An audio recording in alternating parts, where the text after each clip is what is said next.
गडचिरोली जिल्ह्यात नववर्षीच्या सुरुवातीलाच राज्याचे मुख्यमंत्री देवेंद्र फडणवीस गडचिरोली जिल्ह्यात आगमन होणार आहे।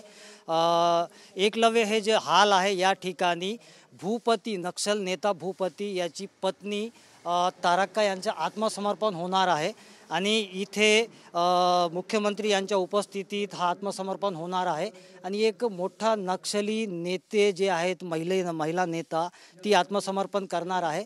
जवळपास 38 ते 40 वर्ष नक्षल चळवळीत काम करणारी ही नेता आहे आणि भूपती हे जे आहे ते गडचिरोली जिल्ह्यासह छत्तीसगड, तेलंगणा, ओडिशा अनेक राज्यात अनेक हिंसक कारवायात सहभाग होता।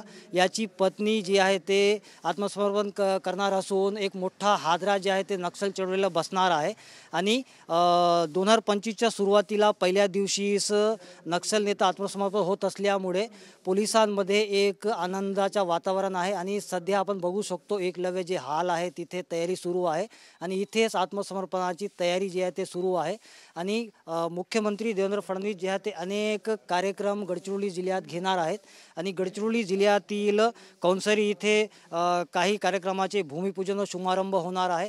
त्यानंतर पोलीस मुख्यालय इथे आत्मसमर्पण नक्षलच्या आत्मसमर्पण व पोलीस विभागांना काही दुचाकी व चारचाकी वाहन जे आहे ते वाटप करण्यात येणार आहे।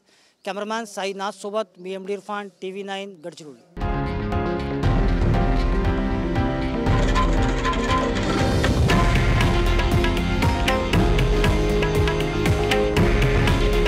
हे आहे देशातील नंबर 1 न्यूज नेटवर्क आणि आपण पाहत आहात TV9 मराठी। काळजी तुमची, हित महाराष्ट्राचं।